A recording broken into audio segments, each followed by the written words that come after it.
usually bring my harmonica, but I couldn't find it. So this is my silent little xylophone. So I'm going to show you some examples of what I think inclusion, quote, looks like. Some pictures that exemplify it. And when I get to the end of this little bit, you can offer some things that you thought of that I hadn't really covered. Okay? So I think inclusion means that from the very beginning of their educational career, all kids are included. That means day one of preschool. I think it means that students with disabilities can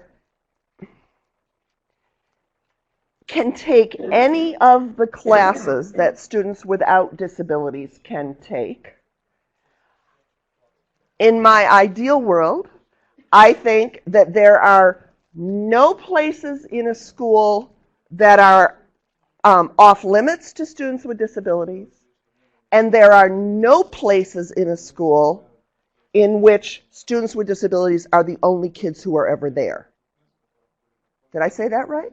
So, okay, all places are open to everybody, and there's no places that are just, that's the special ed room. Because again, in this idea of schools where all the resources are being used for all the kids, and I've worked in several high schools that do this too, so it's not just that inclusion could only happen in elementary school. I worked at a high school that had no self-contained classroom, no resource room. They had what were called learning centers. And those learning centers were staffed by, all throughout the day, open all day long. There was always a general ed teacher in there, like it was one of their duties, and so you only had to do it like for an hour and a half a week. And there was always a special ed teacher in there. And any kid could go in and out to get help with a project, to get help with research, to get help with writing, to do test preparation. So everything open to everybody. I think inclusion means that the classrooms that we call general ed classrooms have what's called a natural proportion of students with and without disabilities. So if you come from a school where about 15% of the kids in your school district have IEPs, then an inclusive classroom to me means 15% of the kids in that class have IEPs and 85% don't. When you start getting that proportion going towards the 50-50, then I think there's a risk that it's not a general ed classroom anymore. This is my friend Alana. She was fully included for the first time in 9th grade.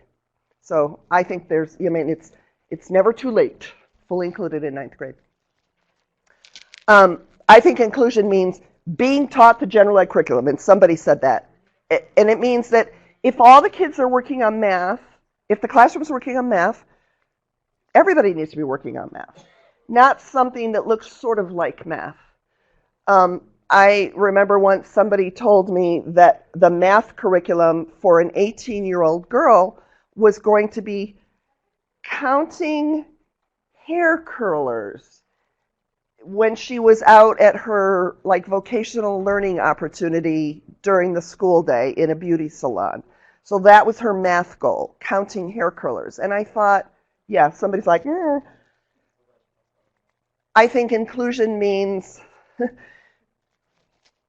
really being with kids in the classroom. So if the kids are sitting on the rug, Samuel is sitting on the rug. He has a little seaty thing there that helps him to, because he couldn't sit without some physical support. I think if all kids can, quote, go up to the board and do work, we need to figure out a way for every kid to go up to the board and do work. If there are children who use wheelchairs and there's some reason they can't get out of their wheelchair, then I think what the teacher should do is she should have, when she calls the children over to circle time, she should have just 3 chairs available. So any kid who would prefer to sit in a chair could sit in a chair. So the kid in the wheelchair is not, right, the only kid sitting there. I think inclusion, this idea of kids with disabilities having something to offer is a really important one.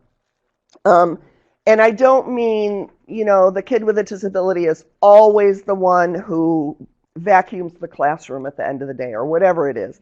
But I think the more that you all can put on your kids' IEPs something, some kind of skill or annual goal that you want your child to learn that really makes a contribution back to the school or the classroom.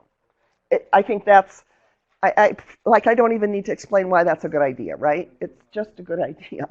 The more that your older children, when they're in school, can join some of those clubs that do community service, it'd be great. And again, I don't want to just see the kids with disabilities doing helping the janitor or helping the cafeteria ladies, right? Those are those food and filth Fs. Let's look a little outside the box, people. A lot of kids with disabilities are really great at technology. Have them do like a little mini internship in the technology center or the computer center. They can learn a lot of stuff. They can work in the library. I think inclusion means seeing disability as just another kind of a difference. It's not a lesser difference than your ethnicity or your race or your gender identity. It's just another kind of a difference. This is my friend Amro, and what's your first name? Debbie said, when I asked the question about the football team, like, would it be okay if the football team, because it's a competitive thing, didn't include people with kids with disabilities? And she said, well, are you also thinking of managers? So Amro had been in self-contained classrooms, actually not even in his home district, all the way up through 8th grade. He then went to a high school that was a fully inclusive high school. And the first thing his special ed teacher did, who was called an inclusion facilitator, that was that person's job title, did the summer before 9th grade is he hooked Amro up with a football team. And Amro did those August practices with the football team. He was the manager, though. He was like the assistant manager. So he carried the water, he folded the towels, but he was there for everything. By the time senior year came, and I'm surprised it didn't happen earlier, guess what Amro said? I want to play. So there was a game coming up between Sauhegan High School and I don't know who they were playing against. So the athletic director of the high school called up the athletic director of the other high school. Not even just the coach, the athletic director. And he said, I just want to let you know we're going to do something a little different Friday night. We have a student who is only going to be on the field during kickoff because he has a shunt that drains excess fluid from his brain down into his abdominal cavity, and medically he can't have any contact. So every time Sauhegan High School kicked off, Amro was one of the 11 guys, and he kicked the ball, and he had been practicing for a long time. He kicked the ball, and then he ran off the field immediately, and only 10 guys on the Sauhegan team finished out that play, right? And, it's been the end of a long week. Not holding my emotions in as long as I usually do. And I want to get to the point, like real inclusion will be happening when we don't cry, when we see something normal happening for our kids, but I'm not there yet. And all the announcer said was, and that was Amro Diab, number 70, kicking off for Sauhegan High School. And it was just like, of course the stadium was like, ah! Crazy. So, and you've seen those internet videos where the kids are making basketball shots. It's really possible. It's really possible. Inclusion is this idea of everybody's sitting reading. Kids with disabilities should be sitting reading. And I'm going to show you some videos that will give you some ideas around the curriculum adaptations or modifications that can help students do the same things as other kids are doing. Presume competence. So here's Justin in a biology class. Justin has Down syndrome. If the question of a student with Down syndrome taking biology is ever raised, what are some of the things that you've heard people say about that idea that might not be the most positive things? How's he going to use that later on? Bingo! Why would Justin ever need biology? I mean, what else do you hear? Say it again? I said, what do I need biology? What do you need biology for? Okay. I'm sorry? Yeah, is he really getting anything out of it? For sure. Oh, keep up with the pace. That's a big one. Oh, it might be dangerous. That's right. Whether it's chemistry, chemicals, or dissecting animals or something. Yeah, those are all the things that I've heard as well. And so I'm going to ask you, based on what you remember from chemistry in high school, what is the formula for converting moles to grams? Just raise your hand. She's remembering Avogadro's number, 3.16 times 10 to the 23rd. It has nothing to do with it. No. That's right. Yeah. So some people will become biologists, right? And they take biology in high school.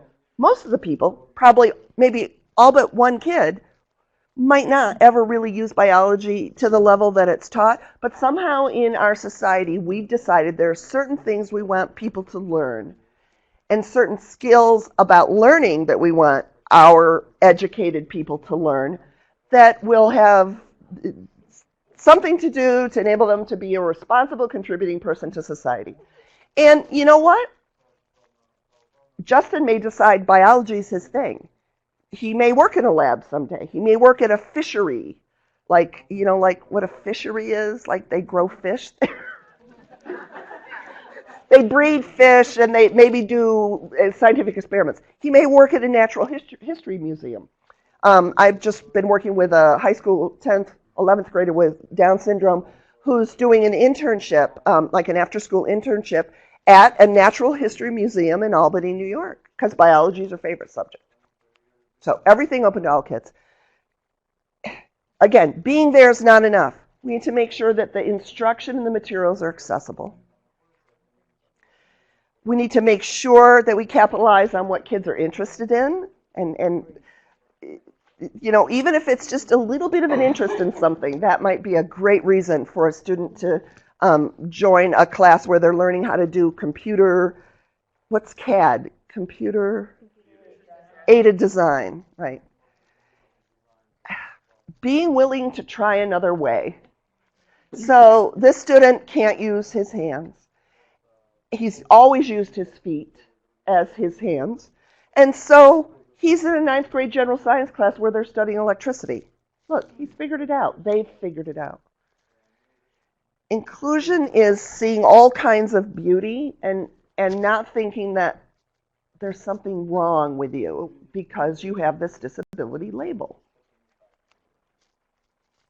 Making sure that students have a way to communicate about all the same things that their classmates are communicating about. Making sure that our 18, 19-year-old kids, when they're seniors, are participating in all those senior year activities, including walking at graduation, even if they're still going to get a few more years of special ed eligibility. As long as they don't get that regular ed diploma at age 18, they can still receive services from the school district. But that's no reason not to let them experience being a senior, right? Go on to post-secondary education as a possibility. Go on to the world of work. And obviously, inclusion starts and grows from a vision of what you want for your child's life when he or she gets out of school.